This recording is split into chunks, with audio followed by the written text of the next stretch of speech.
I'm just saying it like it is. You shouldn't be rude to others, you know. My name is Emma. I'm a 30-year-old working professional. I can't complain about my married life with Ethan, who's great at sharing the household chores. However, the thorn in my side has always been my mother-in-law and her daughter Emily, who live close by.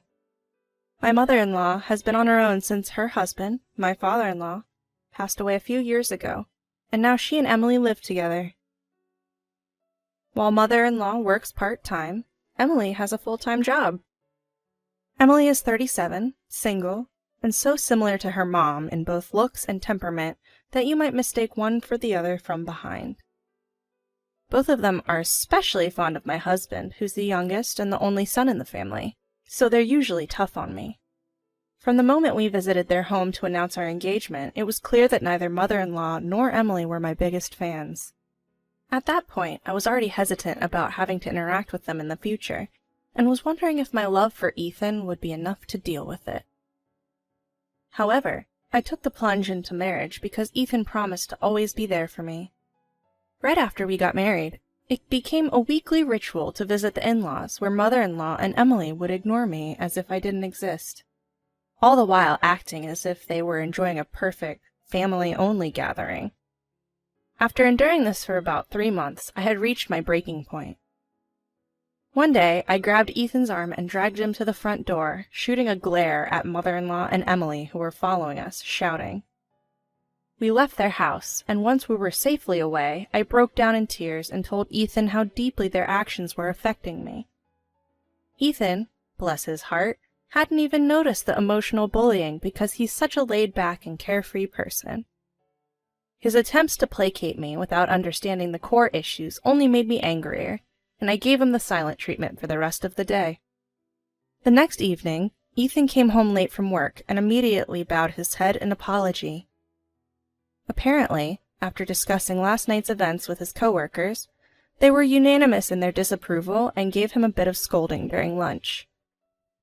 He admitted that at first he was surprised everyone was siding with me, but after listening to their opinions, he began to see that his mom and sister were indeed out of line. Feeling grateful for the enlightenment from Ethan's coworkers, I reflected on the possibility that I hadn't been the most mature person in the situation either. Then Ethan picked up the phone to call his mother. The last time my husband yelled, "Emma is an important person who joined our family, so don't you dare disrespect her," I had a newfound respect for him. Mother-in-law and Emily said that they wanted to apologize, but honestly, I would rather they just left me alone. However, respecting my husband's feelings, who understood mine, I reluctantly accepted their apologies. For appearances, we made up. All was quiet for a while until my husband got an invitation from mother-in-law to go out for dinner. I wasn't thrilled about it, but agreed to go anyway. When we met mother-in-law and Emily after a long time, they seemed overly cheerful. But the moment my husband went to the restroom, Emily said, "Oh, you're here too? Even though you're an outsider? I told my brother today was a family-only dinner." And then mother-in-law chimed in.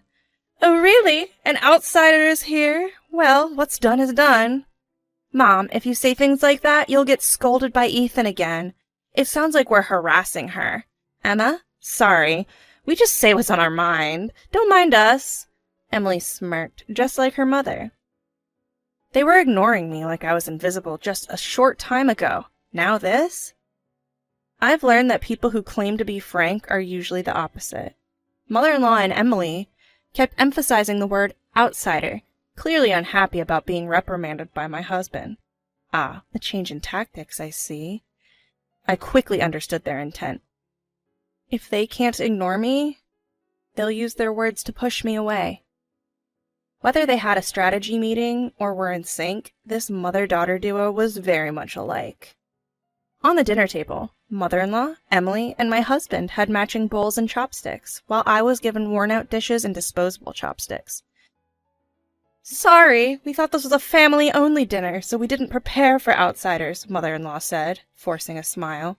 My husband sharply retorted, "Mom, did you forget to prepare for Emma, or is this intentional?" Caught off guard, mother-in-law stammered, I just forgot to buy it." Quickly, Emily also apologized, but the moment my husband turned away, she glared at me. As we began eating, Emily suddenly stood up and announced, "I have some news today. I'm getting married." Seeing the surprise on my face and my husband's, mother-in-law gleefully said, "He's such a wonderful person, you know. He's got an impressive job, so I thought it's fine to approve of this relationship." It was as if she was bragging about her own love life. Emily's boyfriend is a salesman from a company that her office deals with. He was charmed by Emily's efficiency at work and asked her out. In reality, Emily is a career woman who looks good in a suit. At first glance, she appears to be highly talented, so the story seems believable. "I've never had issues getting married, you know," Emily continued. "It's just that my personality is so straightforward, almost masculine, that guys are intimidated by me. Oh, I'm so jealous of Emma.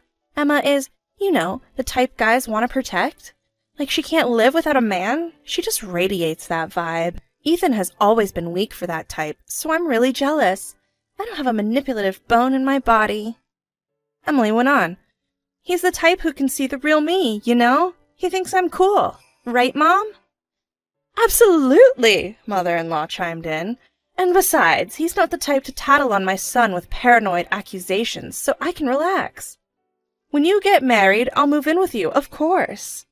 As joyous and celebratory as they were, mother-in-law and Emily didn't miss a beat in belittling me. I was so taken aback that I was at a loss for words. Mother-in-law then added, "Our family is growing again. Ethan, you should come back too. Life is better when it's just family." Emily quickly replied, "Mom, that's terrible. But you, Ethan, and I can say anything because we're family. But Emma is an outsider. It's rude to say such things." To which mother-in-law also said, "You're right. It's rude to an outsider. Sorry." I was so frustrated I had to fight back tears. Just then, my husband calmly put down his chopsticks and muttered, "This family is messed up." He stood up, ignored mother-in-law and Emily who tried to follow us, left his parents' home, and put me in the car. Inside the car, my husband said, "I'm really sorry." "As long as you understand, that's all that matters," I replied. I couldn't meet his gaze, and tears followed. Several nights later, mother-in-law and Emily showed up at our doorstep unannounced. "I'm so sorry. I know it's irrational, but I felt like you stole my son. And that just got under my skin. Please forgive me." "I'm sorry, too. I have a soft spot for my younger brother, and I took it out on you," they both said, bowing deeply in apology at our front door. Confused by the sudden turn of events, I looked over at my husband, who seemed just as bewildered as I was. I couldn't shake the feeling that they had some ulterior motive, so I wasn't ready to forgive and forget so quickly. "If something like this happens again, I don't think I'll be able to forgive you," I warned them. "We get it, we really do," they both echoed, bowing their heads once more. Even after mother-in-law and Emily left, I felt uneasy, but my husband looked relieved. Looks like they finally get it. If only that were true. Maybe Emily's upcoming wedding changed her. Perhaps, once she's a daughter-in-law too, she'll get where I'm coming from and make an effort to get along. Trying to convince myself, I pushed down my lingering doubts. Turns out, all my concerns were unwarranted. Mother-in-law and Emily became noticeably nicer to me. When Emily introduced her fiancé, the dinner went off without a hitch. No passive-aggressive comments or anything. Her fiancé seemed as genuine as Emily claimed, a really good guy. Thinking her change of heart might be his influence, I genuinely celebrated her upcoming wedding. Then, mother-in-law asked for my help preparing meals for my father-in-law's memorial service, where many relatives would gather. I would have dreaded this before, but I felt differently about my in-laws now and agreed to stay overnight for cleanup. The morning of the event, I felt a slight headache and some chills. I had no fever, but I didn't want to risk spreading a cold, so I consulted with mother-in-law. She urged me to come, promising she'd also take precautions, so I headed over. When I got there, nearly 20 relatives had gathered. After the memorial service, my husband got called back to work due to some emergency. He left in a hurry, and I stayed at my in-laws' home, serving tea and snacks to guests. The post-service dinner was lively. I was bustling around, carrying drinks and food, and doing the dishes. When I glanced around the living room, I noticed my mother-in-law deep in conversation with relatives her own age. Emily, meanwhile, was busy with her phone and had disappeared into her room. Several female relatives on my father-in-law's side helped out, but neither my mother-in-law nor Emily lifted a finger. By the time it got dark, the party was over and the relatives left, although a few of the men had passed out from too much drinking. I was alone in the quiet living room, cleaning up in the kitchen. I had been too busy to think about it earlier, but my headache and chill from the morning had come back. I started to feel dizzy and thought about calling it a night and going home. Just then, my mother-in-law and Emily came into the living room. The moment our eyes met, my mother-in-law said, "Oh, you're still here? You're not very efficient, are you?" She continued, "Well, why don't you just go home? You've been itching to leave, haven't you? The rest is family time. Ethan will be back soon, and we don't need outsiders like you around." "What do you mean?" As I asked, Emily started laughing. "You still don't get it, do you? You're just a maid here. How funny! Ethan is part of my and my mom's family, not yours. But hey, you've been entertaining. We'll call you again to be our maid." Confused by Emily's contradictions, I asked, "If I'm an outsider, then what does that make your fiancé?" Emily retorted, "What? He's family because I chose him. Just because you're not wanted here doesn't mean he's an outsider. Seriously? You're so clueless." Rolling her eyes, my mother-in-law chimed in, "We've told you you can go. Why don't you take those drunk guys with you on your way out?" She gestured with her hand as if shooing me away. This is the third time this has happened. I was livid, both at myself for being deceived twice, and at the two of them. The urge to throw whatever was close to me overwhelmed me. Yet, I was so dizzy I couldn't speak, and their mocking faces looked distorted. Feeling my body temperature rise rapidly, I stopped cleaning and stormed out of my in-laws' house. Only a few steps out, I started feeling extremely dizzy, and my knees gave out. I collapsed right there. That's when Susan, a neighbor I'd seen a few times, rushed over frantically. "Hey, are you okay?" She cradled me and spoke to me. In my fading consciousness, I muttered, "Please, mother-in-law, Emily, let me rest," and then blacked out. I thought I heard her scream, but then I lost consciousness, and I don't remember what happened next. When I woke up, I was in a hospital bed. Susan had called an ambulance in a panic, and people from the neighborhood had gathered around my in-laws' house. Apparently, I had a fever close to 104 degrees Fahrenheit, and it was said that it could have been much worse had help arrived any later. Turning to my husband, who was crying by my bedside, I asked, "Who's your family?" And then I went back to sleep. After being discharged, my husband and I visited my in-laws' house at my request. I had made up my mind during my recovery. Mother-in-law yelled at me, "You ruined your father-in-law's memorial service," but I was calm. I told my husband, "This is the third time they've harassed me. I can't take it anymore. What do you want to do? If you can't cut ties with your mother and sister, then we should go our separate ways. Who's your family?" Without hesitation, he said it was me. Mother-in-law and Emily were momentarily shocked, but Emily, "Who's your family? That's laughable. Don't worry, Ethan will come to his senses and come back. Right, Mom?" Mother-in-law also laughed, but my husband stood up and declared, "That day will never come." He held my hand tightly, and we left my in-laws' house behind. I went to Susan's house to thank her for taking care of me on the way home. On my way, everyone I met said, "Are you okay? You've been through a lot." For a moment, I was puzzled, but figured the incident must have created quite a stir in the neighborhood. Susan greeted me with a smile and eagerly shared some news. She told me that the moment I was taken away in the ambulance, rumors spread like wildfire about my in-laws being terrible people who were overworking their sick daughter-in-law. Now, nobody even greets my mother-in-law and Emily. "And guess what? The story that I saved your life has also spread. Isn't that something?" she said, laughing. From her tone and lively expression, I was certain she was the one who'd spread the rumors. She's probably recounting it like some kind of heroic tale. Actually, in that moment when I was losing consciousness, I felt like it was my only chance to expose mother-in-law and Emily. So I made my stand. The truth is, I simply left because they told me to. But since I was really sick, karma hit them in the most unexpected way. But in reality, they must have been really shocked when they saw me collapse in front of them, still wearing my apron. I felt immensely grateful towards Susan.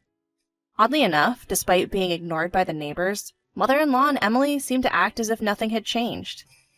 I found it puzzling, but decided it didn't matter since I didn't need to understand them anymore. I thanked Susan and headed home. By the time I was feeling better, my husband suggested we move since we might continue to be harassed if we stayed close. I immediately agreed, happy with his decision. Just when I thought it was all over, something more surprising happened. As we were preparing for the move, the doorbell rang. Standing there was Emily's fiancé, bowing his head through the monitor. We invited him in. After taking a deep breath, he said that the engagement was off. Then he slowly began to explain why. Apparently, a few weeks after the memorial service, Emily visited his house in tears, claiming she was being misunderstood by the neighbors due to false accusations from her sister-in-law. And then, she and her mother moved into his place. Emily couldn't handle any household chores, leaving it all to her mother. But that wasn't the worst of it. My mother-in-law followed them around everywhere, constantly offering unsolicited advice while never contributing financially. She even planned to tag along on their honeymoon. It didn't stop there. Whenever Emily stepped away, her mother-in-law would make cutesy voices at her fiancé and cozy up to him. Fed up with their behavior, the fiancé called off the engagement. Initially, Emily and her mother-in-law threatened legal action.